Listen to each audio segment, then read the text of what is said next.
Welcome to this video. Today we're going to be talking about 5 habits that could be keeping you from starting a consistent daily yoga practice. The first habit would be not paying yourself first. So what that means is you have a certain amount of time and every day you distribute that time. How do you find a way to pay yourself first with that time so we can allocate time to everything else, all of the other responsibilities, and then we usually think, okay, this body can take another few years of being tight or of this pain or of not starting this practice. But really, once you start, you think of it as your savings.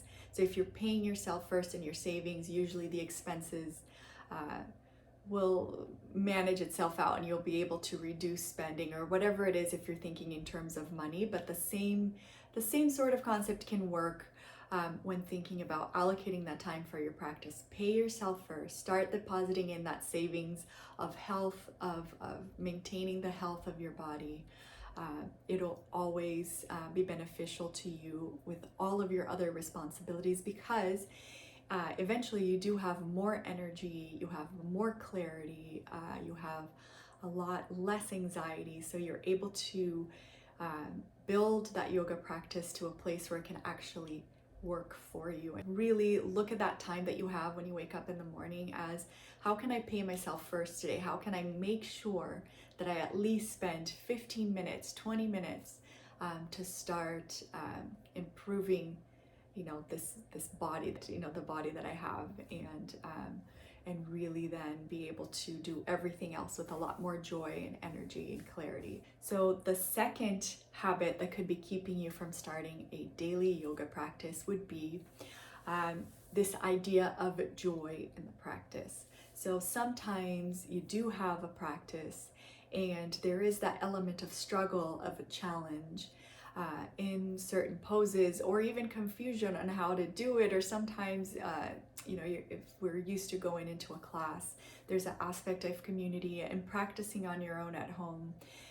You don't have that. And so there's all kinds of excuses and reasons why you can't bring that joy into your practice. And so at first we start remediating that by add a pose that you really love. If there's a pose that you love and you can do with ease, do that pose every day, or do a few poses in that sequence, so that so you look forward to the practice. But eventually see that joy is you. So that pose may be invoking a joy in you, but you are the joy that you get from the practice. So that's generated within you. There may be challenging poses, but those poses don't necessarily have to drain the joy in your practice, because the joy is you. So you have to see the more challenging poses, or the poses that really do maybe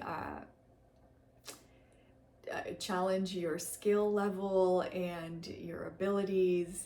Those poses need to be seen as a challenge, as an opportunity to break them down and practice them part by part. Sometimes the final pose is difficult, but little aspects of it put together will eventually get you to be stronger and more able to do it. And so the challenge of breaking it down and then finally achieving, or maybe achieving is not the correct word, but finally working towards where you want to be, is really fun also. But remember, the joy is you. The joy is within you, so you can transform the way that you're feeling. And that's such a big part of the journey in yoga too, is discovering that joy does not come from outside.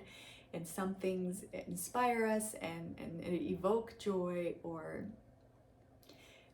are obviously easy and nice, and other things are challenging, maybe a little bit tougher. But within all of that makes up a life with all of its good and bad, the joy comes from you. So generate that joy every day, even if you sit down for a few breaths and you just remind yourself that you are that joy. And sometimes we don't see it, but it's always there. And slowly the yoga practice can teach you, can teach all of us that as well. So So number two, bring that joy to the practice. So remember, anytime that we're expecting a pose to bring joy, or even anything outside of, to bring that joy, just remember that you are that joy. You transform the way that you are emotionally feeling, and that will permeate to the rest of the body in physical and energetic and all other kinds of ways. And so that's a really great reason to practice every day and to sort of transform that way of being. All right, so the third habit that could be keeping you from having that consistent yoga practice would be to just getting comfortable with the amount of tightness and the amount of flexibility in your body. So it goes both ways. So I've known very good friends who've said, I'm really flexible. I've always been a flexible person. I don't really need to do yoga, and that's perfectly fine. But if you want to do yoga and you feel like, I have enough flexibility, well then make sure that you don't get comfortable in that flexibility, because yoga can bring you so much strength to balance out the flexibility. And if we allow that flexibility to just go on without strength, we can have a lot of injuries too, a lot of injuries in the joints and in all kinds of places. So remember, don't get comfortable with the amount of flexibility you have. Balance it with strength. Work on the flexibility so that it works for you and not against you. And same thing with tightness. I can't count how many times I've heard friends saying, I'm so tight, yoga is not for me, I'm just way too tight for that. I could never get into that shape. And, getting into a certain shape is definitely not a goal. The shapes are there because they have certain benefits, but really the journey is in knowing what your shape looks like, and how is that that progression working for you, not toward, you're not working towards the shape, you're working towards working on your mind, working on your body, and understanding that you have a tool, you have a body, and how can you work with it so that you can use it to its optimal benefit, and you can use these poses to improve so many other aspects of your life. And so too much flexibility, too much tightness, sometimes those habits of saying, I can't do this because of this, is just a way of ingraining an excuse even further. So really, if you want to start a yoga practice, don't let those things stop you.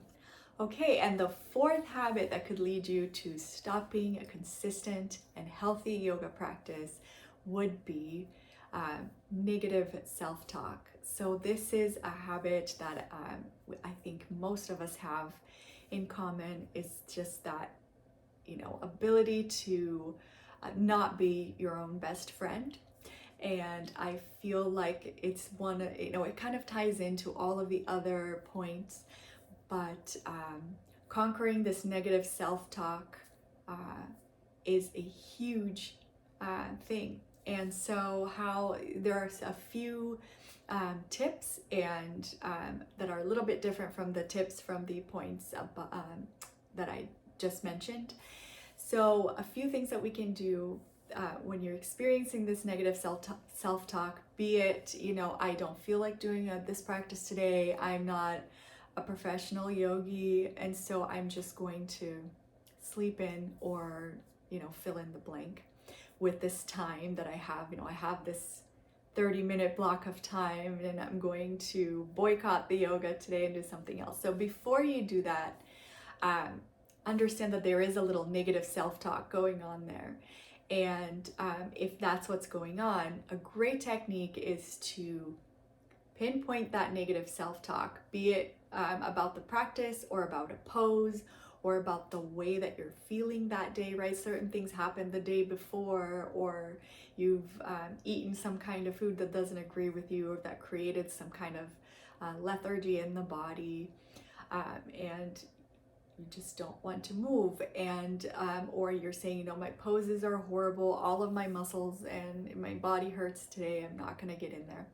And so once once you pinpoint that, or the more subtle negative self-talks, I would just recognize it was there. Take a deep breath and allow it. Say, okay, negative self-talk, you sit in this mental seat here in the waiting room and you wait. I'm not dealing with you right now. I have practice to tend to.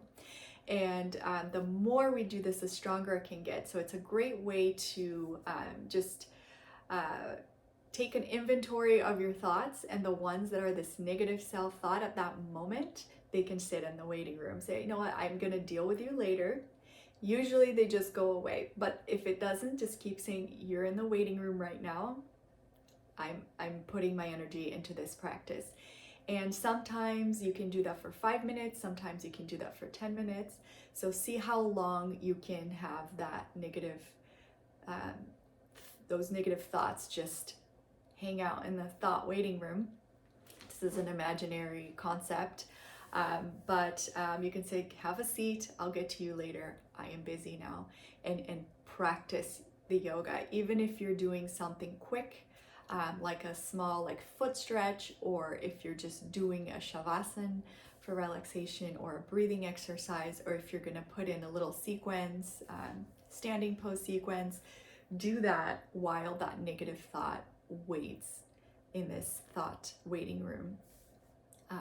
So give priority to what you're doing, and don't allow those thoughts to take over and get bigger and bigger and bigger in your practice, and then keep you from doing what you need to do or what you set out to do. All right, and the fifth and last habit that could keep you from that consistent and healthy yoga practice that we're going to talk about today is don't wait too long. So don't wait too long to start. Start now. Today is perfect. What you have is fine. You don't need all of the equipment and the props. You can use things around the house if you do want to use props. You don't need the perfect body or the perfect schedule or the quiet, clean, perfect space. Start as soon as you can. If you don't have an hour and a half to practice, start with 10 minutes. I remember a time in my life where I was so busy. I had 2 little kids. I had a lot of different pain in my body that I was working, and I always thought, in a few years they're going to be in school, or they'll be older and I'll have a clean, beautiful studio and I can go in and I can practice. And I'm so happy I changed my mind, because I never actually got a clean, nice studio where everything was quiet. But I did get a little corner in my room where I left a mat there, and I would go to that corner every time that I could. And some of the best memories I had were of my kids waking up, sometimes playing, sometimes being really loud, sometimes coming and laying down at the foot of my mat, or jumping or wanting something. And so you have different lessons that I guess you can learn throughout the practice. So whatever you have right now, don't wait too long, and incorporate that practice the way that it works best for you. A yoga practice, it is wonderful if you have that time where you can really go into the practice and really start. You create this heat sometimes in yoga practice, that it's so nice to have it for about an hour and really start using it. But improving the length in your quads, reducing anxiety, taking those 10 minutes and working in little yoga chunks throughout the day is also highly beneficial and a great way to start. So I recommend not waiting too long, seeing where you can incorporate your practice, even if it is, yoga snacks throughout the day to start out with, and eventually you get into the place where you're gifted that time, where you find a way to incorporate that time into your daily schedule. Then you've had all of this background in knowing how to protect that space, protect that time, and always give it priority, always come at the mat, bringing the joy that you generate in your own, system. And all of those will be taught to you by starting not waiting too long and just working what you have with what you have, not with an ideal that's been shown to you online or, you know, by some kind of a, you know, external visual that we have of what a yoga practice should be. So start creating that that place, that energy in your practice, and eventually when it is longer, or when it does change, you have that that energy and that inertia to make it what you want it to be, and to work for you, for your health and well-being and happiness. So I hope these tips help, and thank you so much for watching these videos and for your comments. I will see you on the next video. Please leave any questions or comments below.